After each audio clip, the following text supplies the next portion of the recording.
Hello, Facebook and Instagram family. How is everyone this wonderful Monday, May Monday, the first Monday in May?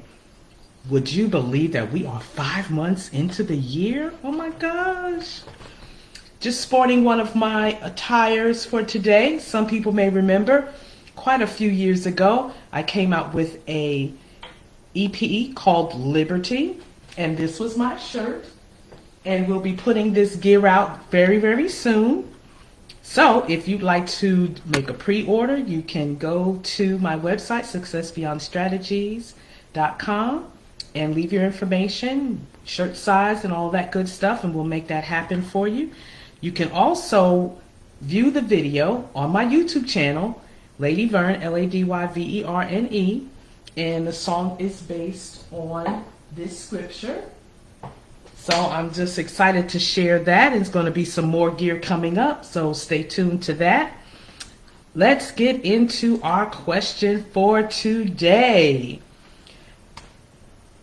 If you have been following me on these shows for the entire month of April, then you will know that there are certain areas that are a passion for me, and one area is definitely customer service, identifying your customer so that you can properly serve them. So we're just going to dig in just a little bit on that with this question: how do I define the type of audience my business should be reaching or impacting? Well, let's talk about business audience. A business audience is a group of people identified as likely customers for your business. Simple, right? People in a ideal audience share demographic similarities such as age, location, socioeconomic status, to name a few. But defining a ideal audience helps create more efficient marketing messages. In other words, when you are clear on who your ideal audience is, who are the people you really want to impact the most with your business. Again, write it down, make it plain. What are their age? Where do they live? Are they local? Are they local and citywide, statewide, nationally, globally? And for each genre of demographic, you want to make sure that you have a specific purpose, that you have a specific goal in reaching each one of those demographics. That is very, very important.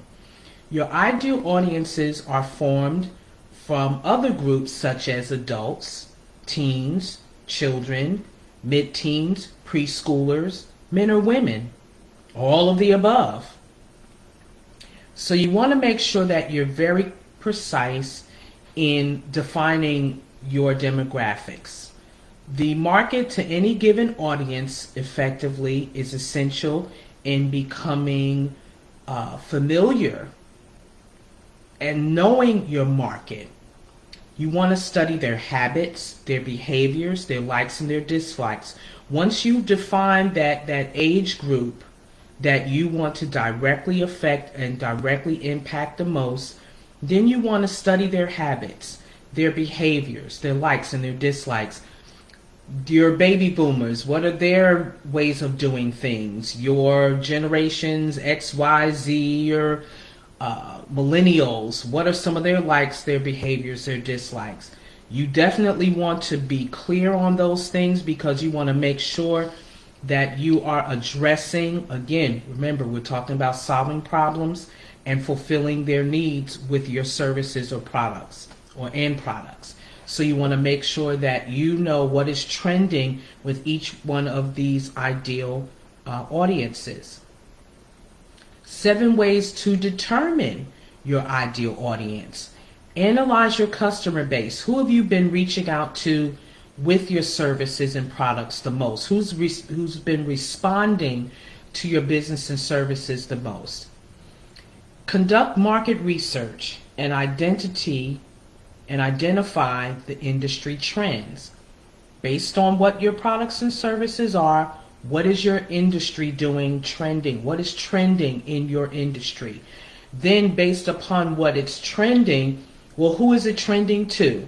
Then once you identify those demographics, then you're able to pull it all together, being innovative, being creative in how you put your services and products out there. Analyze competitors to the degree of how well are they impacting their industry and the trends and the ideal clients and customers that you're trying to reach. In other words, anybody that's successfully doing what you're doing, especially in your industry, why reinvent the wheel? Market it, work it, specifically designed for your outreach of who you're trying to give your products and services to. Create personas, meaning give it that unique personality that even though you may be in a common industry, it's designed specifically for what you are doing in that area or market. Once you define who your target audience is, you want to really make sure you're clear of who your target audience isn't. Because you don't want to be offensive. You don't want to, when I say offensive, meaning you don't want to send the wrong message to the wrong people, but you want to send the right message to the right people.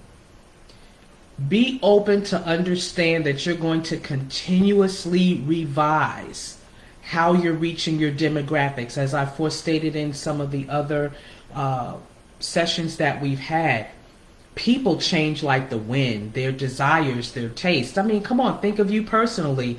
Yeah, one day you like this particular flavor, but you tried another flavor and it's like, I think I like this better. They done flipped on you, but you done already ordered all of this stuff thinking that they were going to stay with this forever. My mentor says, don't marry methods because they change so frequent. So just make sure that you're flexible in your revisions. And use Google Analytics. There's resources and tools out there. Use them that will help you save a lot of the legwork that they're already doing because that's what they're focused on. So make sure that you're going through Google Analytics and get the data and information that you need from them. Audience analysis factors. These are some of the things that you want to consider when you're looking and you're doing your analysis. Your audience expectations. What is your audience looking for you to serve based on what you've told them that you do? When people become audience members in what you're doing, then bring them the expectations of what they expect based on whatever it is that you're marketing, whatever it is that your products and services are, so that you are meeting their expectations. You're getting feedback from them. Yes, this was very helpful for me.